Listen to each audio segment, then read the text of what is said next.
Member for Chestermere.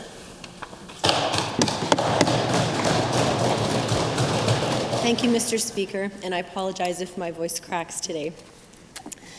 On March 8th, 2016, Alberta's Lieutenant Governor took the opportunity to remind us all that in returning to this House, we are doing so to carry out the work of all the people of Alberta. As the days have passed, though, it's become increasingly clear that a number of Albertans will fall through the cracks. This government continually commits itself to market-distorting policies that see our tax dollars directed towards a chosen few. The facts are undeniable. This government hasn't chosen broad-based policies based on macroeconomic principles to diversify the economy, like low taxes, that once made Alberta the most competitive jurisdiction in Canada, a tax advantage that saw Alberta attract significant human and financial capital. This government hasn't chosen to listen to the pleas of Alberta's business. And as they call for a moratorium on policies hurting jobs, this government hasn't chosen to manage the province's expenses, ignoring the opposition's moderate recommendations to look inward and identify the rampant inefficiencies in a bloated public service. Instead, this government finished dismantling the Alberta Advantage.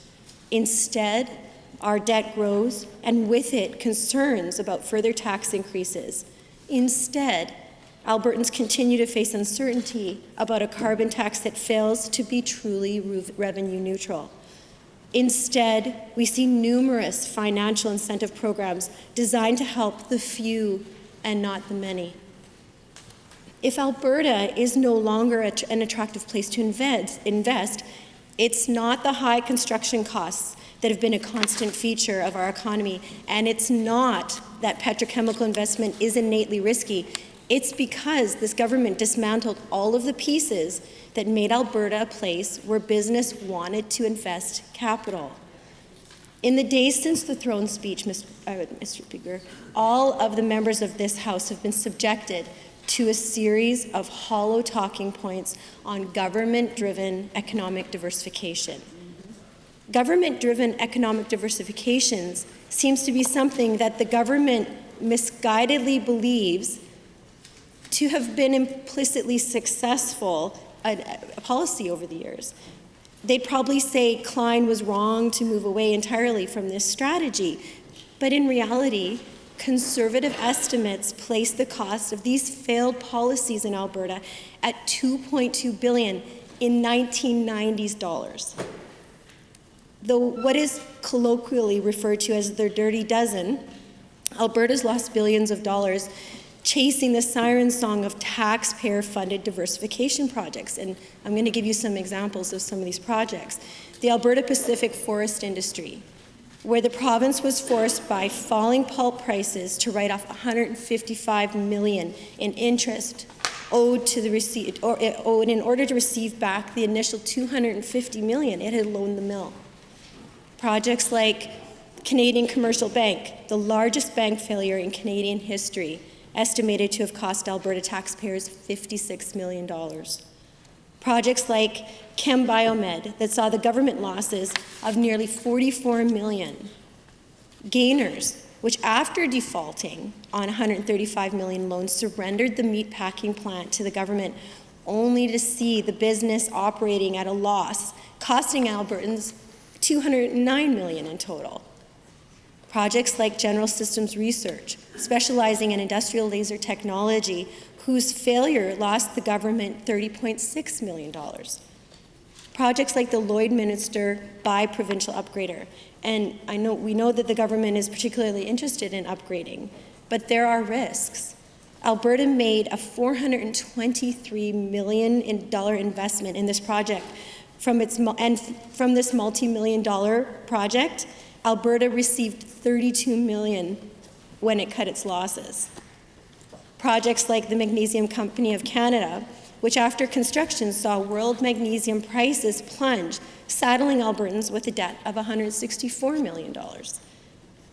Miller Western Pulp Ltd., where what would come to be a $272 million loan initially intended to aid with construction costs, saw the province receive only a one-time payment of $27.8 million from a company that consistently failed to turn a profit.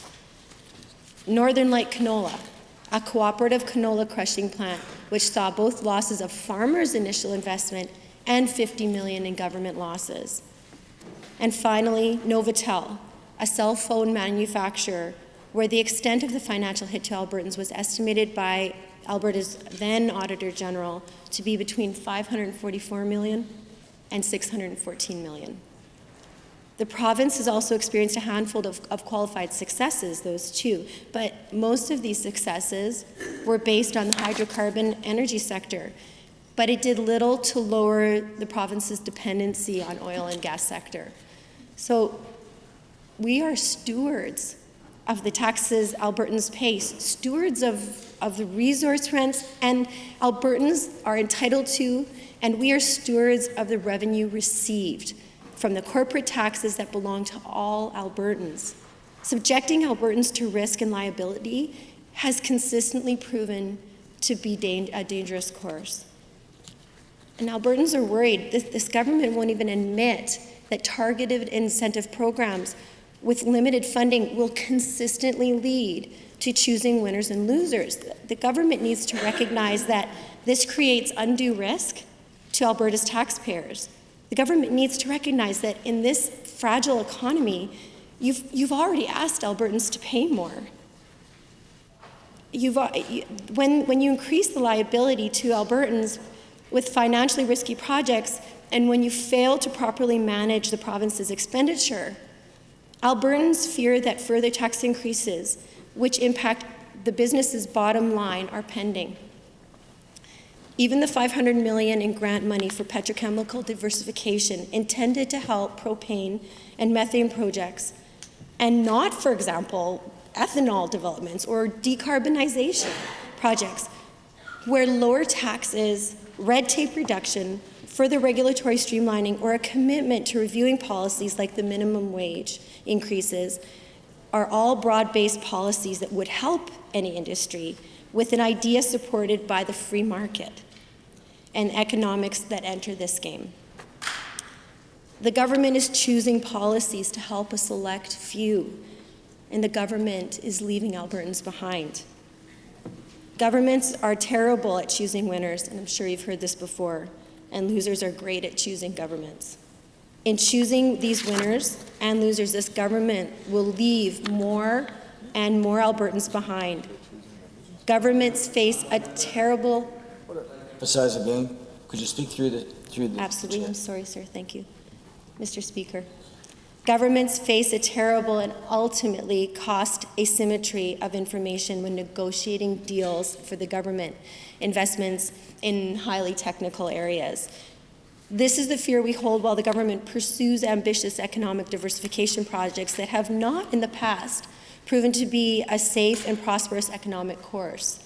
Mr. Speaker, there's an opportunity for moderation and caution here, and there is an opportunity to begin to restore the Alberta Advantage, which was about making Alberta the best place to invest regardless of your industry and regardless of whether any bureaucrats like your business idea. I truly believe that Albertans are going to get through this together. We've seen the government, as of recent, take some well-thought-out ideas and policies from the Wild Rose opposition and start to acknowledge that we may have some wisdom to impart.